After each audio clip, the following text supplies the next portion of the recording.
Hello everyone, welcome to this channel. मेरा नाम निशांत कुमार है और आज के सेशन में हम लोग परसेंटेज पढ़ने वाले हैं एक्सिस बैंक एबीवीपी प्रोग्राम 2021 के लिए। वीडियो को शुरू करने से पहले मैं सभी से कहना चाहूँगा कि चैनल पर पहली बार आए तो चैनल को सब्सक्राइब करें और बेल आइकन को जरूर दबाएं ताकि मैं जब भी कोई नया वीडियो अपलोड करूँ तो उसका नोटिफिकेशन आपको सबसे पहले मिले। और जब आपका इंटरव्यू होगा तो उससे लगभग 5-6 दिन पहले आपको जितने भी इंटरव्यू में क्वेश्चन पूछे जाते हैं, चाहे वो मौखिक रूप से आपको जो जवाब देने होते हैं या फिर जो डिस्क्रिप्टिव होते हैं, उसके लिए आपको पीडीएफ प्रोवाइड की जाएगी। तो उसके लिए आपको सिंपली चैनल को सब्सक्राइब करके रखना है, ठीक है। तो चलिए बढ़ते हैं पहले क्वेश्चन पे और शुरू करते हैं सेशन को। पहला क्वेश्चन है, if numerator is increased by 120% and denominator is also increased by 140%, then resultant fraction is 11/8. What is the original fraction?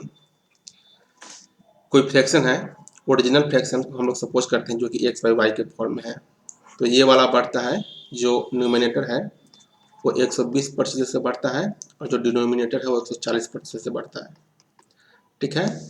तो अगर x प्लस एक्स का 120/100 हम लोग यहाँ पे लिखे तो हम लोग इसको लिखेंगे 220x/100, ठीक है। तो इसी प्रकार यहाँ पे हम लोग लिखेंगे 220x/100 को हटा देंगे क्योंकि p बाई क्यू का फॉर्म है तो 100 तो कैंसिल आउट हो जाएगा और नीचे लिखेंगे 240y इज इक्वल टू 11/8।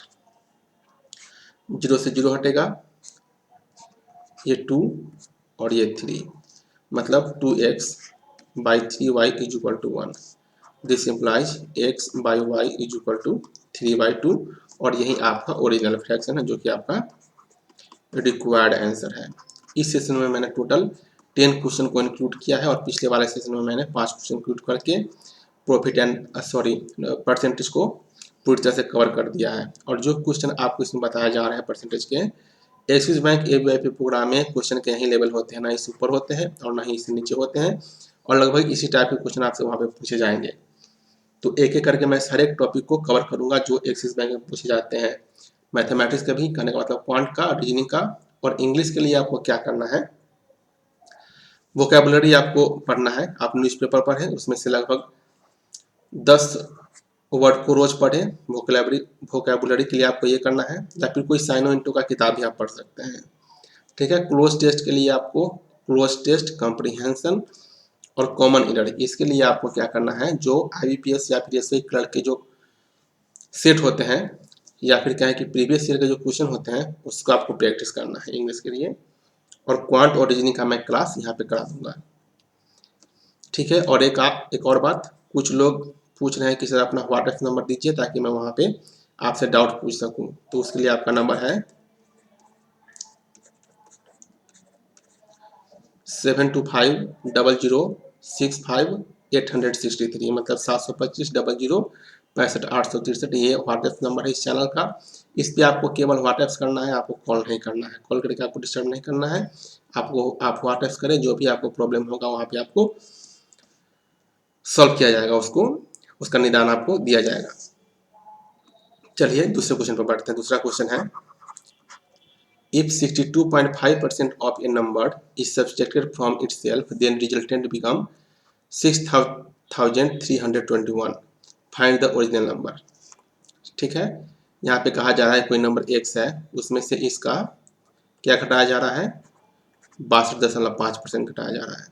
तो जो रिजल्टेंट बचता है 6321। तो चलिए इसको सॉल्व करते हैं। This implies x minus x का 625/1000 इज इक्वल टू 6321। ये होगा 25 टाइम्स और ये होगा 40 टाइम्स 25 से।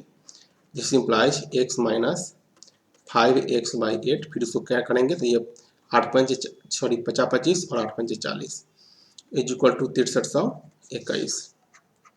This implies 8x minus 5x/8 is equal to 6321। This implies 3x/8 is equal to 6321। चलिए इसको यहाँ से कैंसिल करते तो ये होगा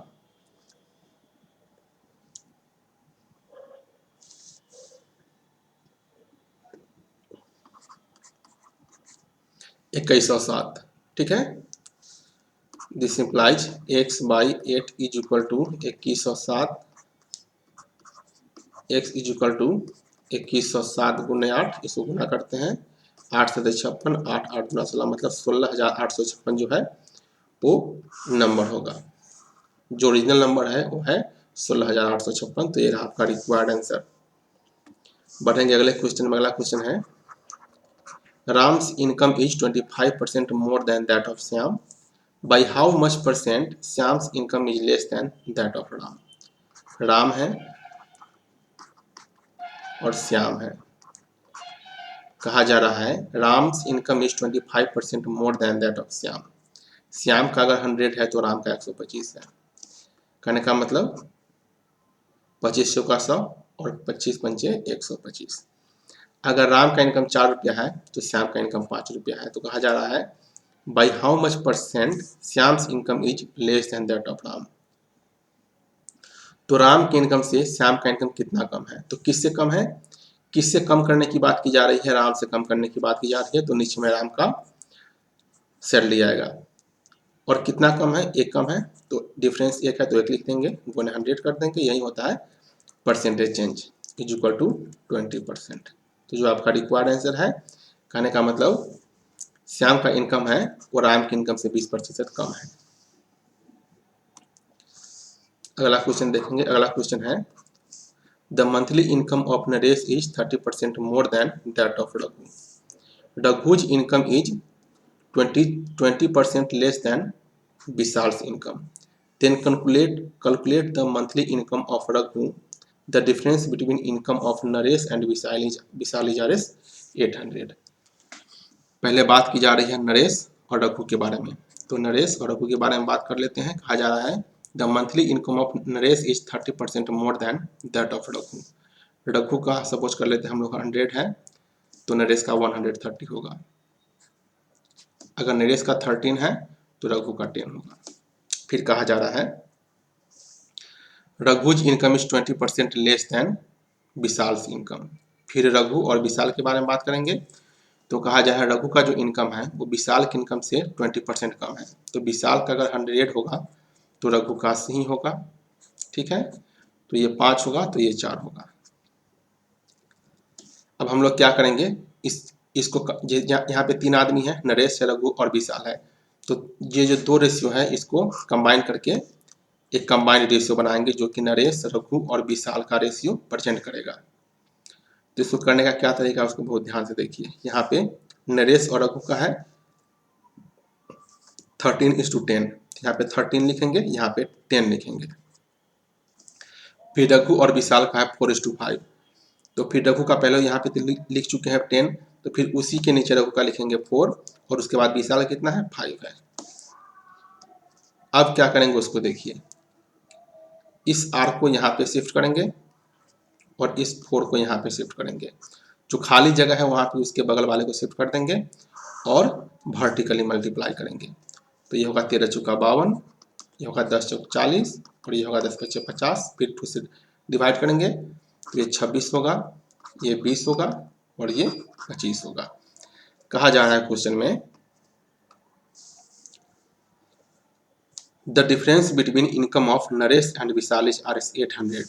नरेश और विशाल का जो इनकम है वो 26 माइनस 25 होगा, दोनों का डिफरेंस जो कि 1 के बराबर है। और ये इक्विवेलेंट किसके हैं, 800 के। अगर एक जो है 800 के इक्विवेलेंट है तो हमें किसका वैल्यू निकालना है, रघु का मंथली इनकम निकालना है। तो रघु का कितना वैल्यू है 20। तो 20 is equivalent to 20 into 800 is equal to 16,000। ठीक है, ये वाला अगर क्वेश्चन आपको समझ में नहीं आया है तो मैं थोड़ा इसको इलेबोरेट करूंगा। देखो बहुत ध्यान से देखिए इसको सपोज करेंगे 26x, इसको 20x, इसको 25x।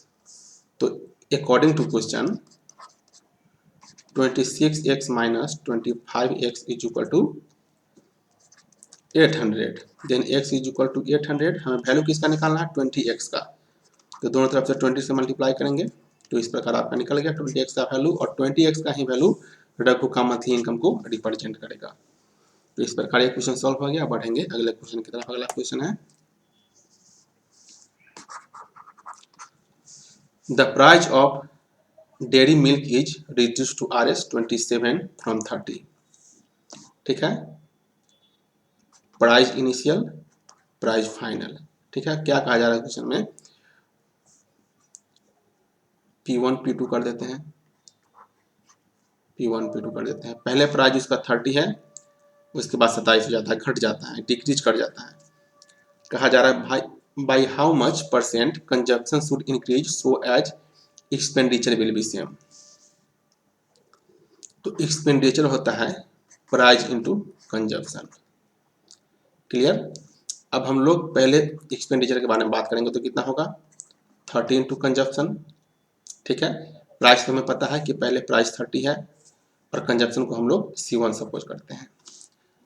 ठीक है, पहले वाले केस में। दूसरे वाले केस में E2 is equal to 27 into consumption is equal to C2।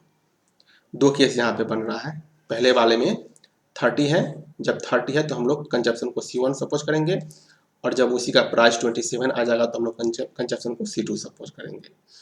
कहा जा रहा है by how much percent consumption should be increase, consumption कितना से इंक्रीज करें कि एक्सपेंडिचर बराबर है। कहने का मतलब E1 और E2 को बराबर की जा रही है। तो अगर E1 E2 के बराबर होगा तो इसका मतलब है 30 into C1 is equal to 27 into C2। ठीक है, तो यहाँ पे 10 × 30 और 9 × 27, तो 9C1 is equal to 10C1 is equal to 9C2। तो C1 is to C2 is equal to 9:10। ठीक है, तो हमारा C1 और C2 का रेशियो आ गया 9/10। तो हम लोग क्या देख पा रहे हैं, पहले जो हमारा जो कंजप्शन है वो 9 यूनिट है और बाद में कंजप्शन 10 यूनिट हो जाता है अगर एक्सपेंडिचर बराबर है तो इस प्रकार कितना से इंक्रीज किया। ठीक है, तो कितना से इंक्रीज करना है, तो पहले 9 था फिर 10 हुआ तो नीचे में 9 आएगा, क्योंकि 9 से इंक्रीज कर रहा है और डिफरेंस कितना है 1 इंटू 100, मतलब 100/9% से इंक्रीज करेगा। इसको अगर हम लोग फ्रैक्शन में लाए, सॉरी इसको अगर सॉल्व करें, इस फ्रैक्शन को तो होगा 11×99, मतलब 11.1/9% से इंक्रीज करेगा कंजप्शन। ठीक है, तो ये रहा आपका रिक्वायर्ड आंसर। अगला क्वेश्चन है the price of sugar is decrease by 30%, by how much percent the consumption should be increase so as the expenditure will be decrease by only 10%। इस क्वेश्चन को बहुत ध्यान से देखिए, ऐसे जो क्वेश्चन होते हैं कन्फ्यूजिंग क्वेश्चन पूछे जाते हैं एक्सिस बैंक में। ठीक है, पहले हम लोग क्या पढ़े थे कि एक्सपेंडिचर बराबर हो, अब कहा जा रहा है कि एक्सपेंडिचर जो है वो 10% लेस कर जाए। तो इस कंडीशन में कैसे सोचना है, इस क्वेश्चन को बनाने से पहले मैं आपको कहूँगा कि आप इस क्वेश्चन का जो सोल्यूशन देखने से पहले मैं आपको कहूँगा कि आप खुद से इसको ट्राई करें, आप कैसे बनाते हैं, आपसे बनता है कि नहीं बनता है इसको देखिए, फिर आप इसका सोल्यूशन देखिए। चलिए इसको बनाते हैं। एक्सपेंडिचर इक्वल टू होता है प्राइस इनटू कंजप्शन। कहा जा रहा है the price of sugar is decrease by 30%। पहले है 100 फिर 70 हो जाता है, मतलब 10 रुपये से 7 रुपये हो जाता है। By how much percent consumption should be increase so as the expenditure will decrease only by 10%। तो चलिए हम लोग E1 और E2 निकालते हैं, क्योंकि यहाँ पे दो कंडीशन है, P1 P2 आ रहा है दो कंडीशन, तो इसके लिए एक्सपेंडिचर भी 2 होगा। तो सबसे पहले हम लोग E1 निकालेंगे। E1 इक्वल टू पहले प्राइस कितना है 10 है और कंजप्शन को हम लोग सपोज करते हैं C1। दूसरे केस में एक्सपेंडिचर 2 इज इक्वल टू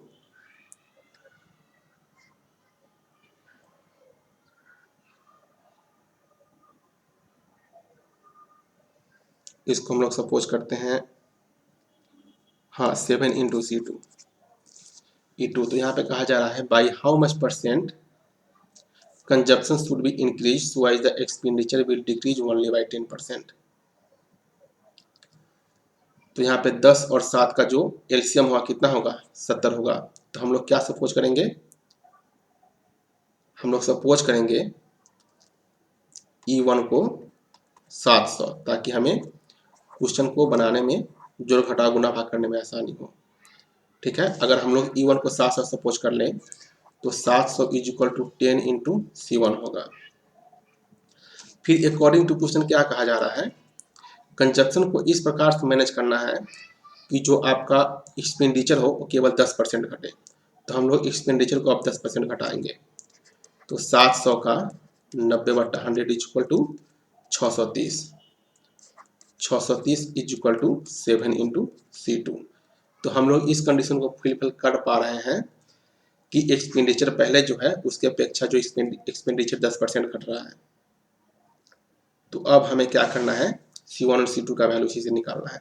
तो पहले कंडीशन में C1 का वैल्यू कितना होगा, this implies C1 is equal to 70, और दूसरे कंडीशन में C1 का वैल्यू कितना होगा, this implies C2 is equal to 90।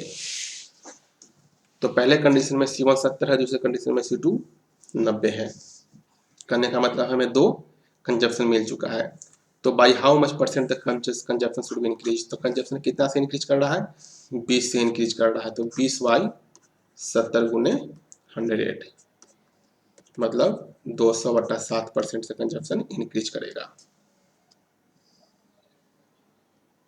समझिए, काफी लेंदी क्वेश्चन है, छोटा क्वेश्चन है, लेकिन आपको एग्जाम में अगर आप इसको पहले से सॉल्व नहीं किया रहेंगे तो एग्जाम में सॉल्व नहीं होने वाला है। इसलिए इस तरह के क्वेश्चन को सॉल्व करें। मैं सारे क्वेश्चन को इसमें बताने वाला हूँ। इस प्रकार के क्वेश्चन को समझ में आ गया। 200/7% से कंजप्शन क्या करेगा, इंक्रीज करेगा।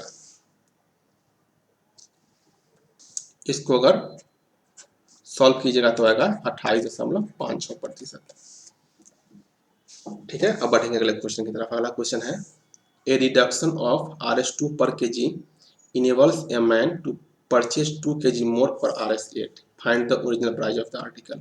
सपोज करते हैं आर्टिकल का ओरिजिनल प्राइस x है। ठीक है, फिर x है मतलब Rs x पर kg। ठीक है, और दूसरे कंडीशन में 2 रुपये पर kg घटता है तो x-2 हो जाएगा। तो कहा जा रहा है कि एक आदमी जो है 8 रुपये में 2 किलो अधिक परचेज करता है कोई भी आर्टिकल, अगर इस कंडीशन को बनाया जाए तब। तो मेरे पास 8 रुपये है। ठीक है, 8 रुपये लेके मैं बाजार में जाता हूँ। सबसे पहले मैं x minus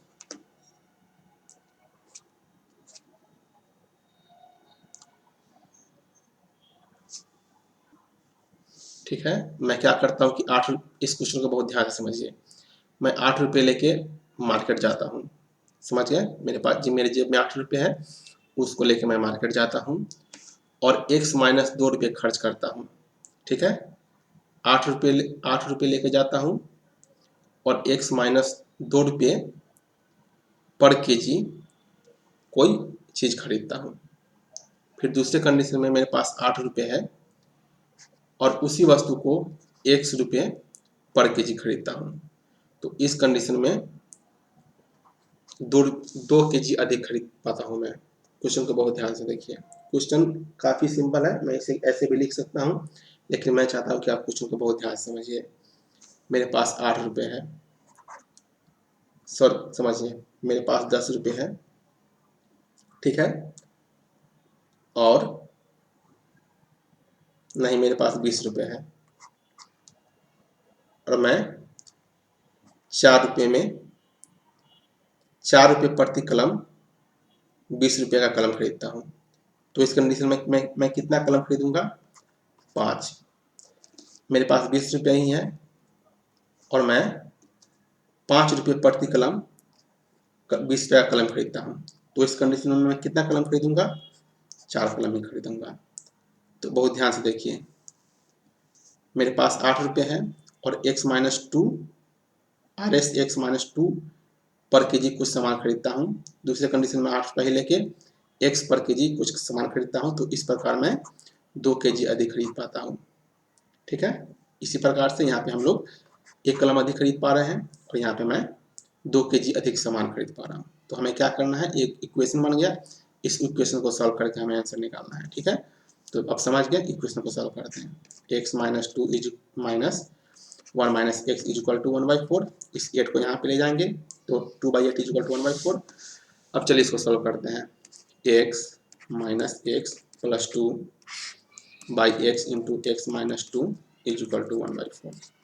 x x cancel होगा तो क्या होगा 1 by x into x minus 2 is equal to 1/8। इसको उलट देंगे तो होगा x into x minus 2 is equal to 8।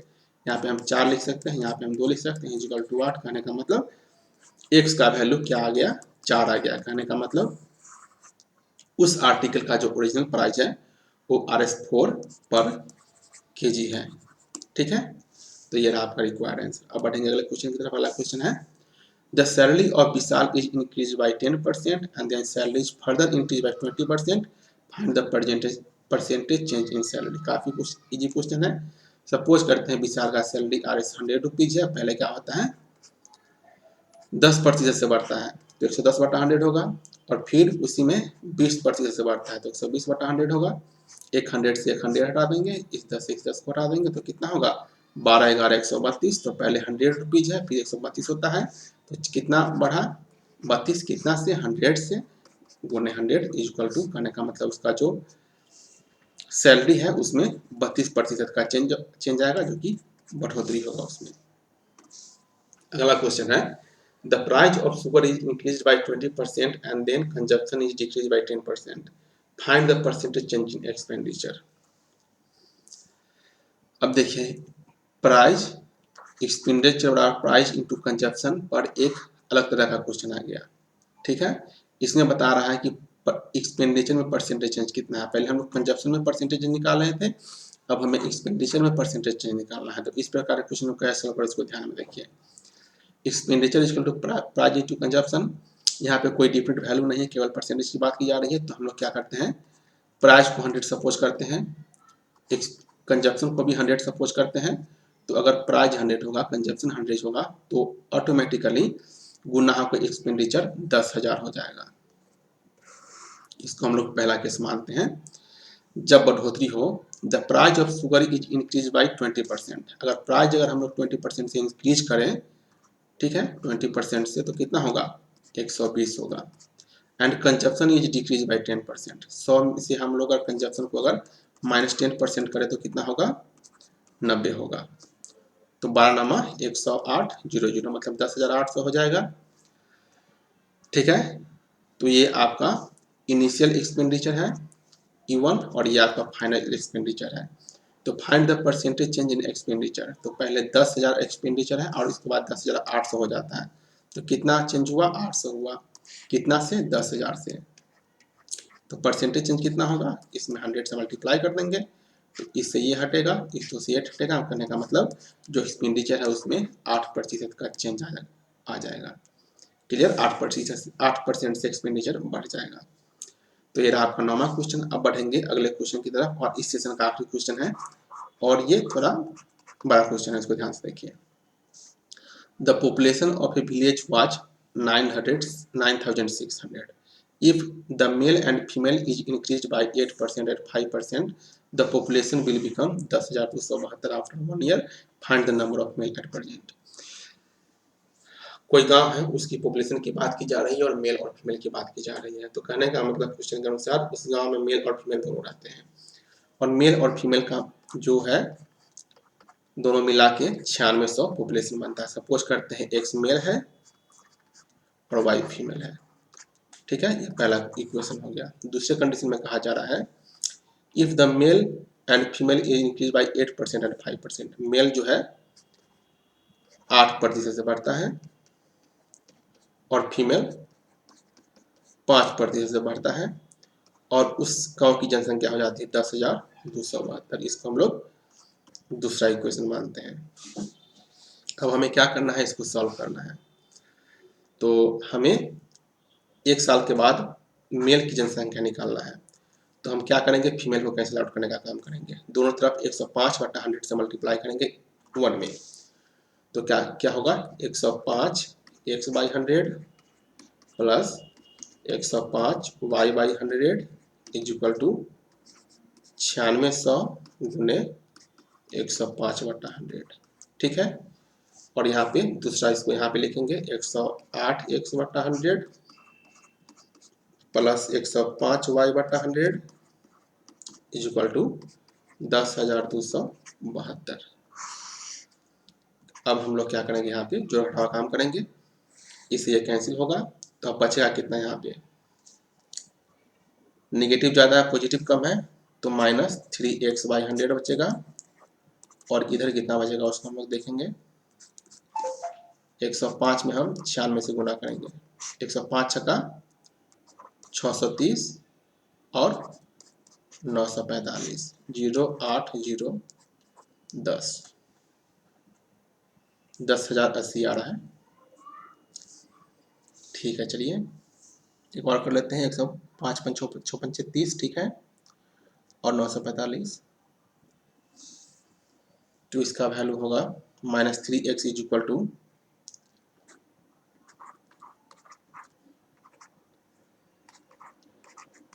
72। तो 10,272 में से हमें 10,080 घटाना है, तो 2 17 में से 8 गया तो 9,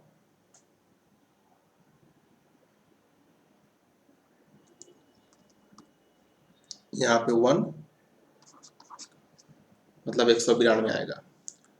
तो -3x/100 is equal to -192, minus से माइनस घटाएंगे, तो x इज इक्वल टू 192 गुने 100/3, तो 6 3 18, 4 3 12, 0 0। कहने का मतलब मेल का जनसंख्या 6400 है वर्तमान में। तो हमें जो मेल का जनसंख्या निकालना है वर्तमान में वो 6400, जो कि मेरा रिक्वायर्ड आंसर है। तो इस प्रकार आपका परसेंटेज का क्वेश्चन रहा 10। आपको इस सारे पैटर्न को, सारे क्वेश्चन जो है पिछले वाले सेशन का 5 और ये मिला के 10, इस 15 क्वेश्चन को आपको पूरी तरह से फॉर्मेट देख लेना है कि किस प्रकार से क्वेश्चन को बनाया जा रहा है, ताकि जब आप एग्जाम में जाएंगे तो अप्रोच करने में काफ़ी आसानी होगी। और चैनल को सब्सक्राइब जरूर करें, क्योंकि यही एक चैनल है यूट्यूब पर जो आपको एक्सिस बैंक रिटर्न और इंटरव्यू दोनों की तैयारी करवा रहा है। तो चलिए इसे यहाँ पे खत्म करते हैं, मिलेंगे आपसे अगले सेशन में। तब तक के लिए take care, have a nice day, thanks for watching.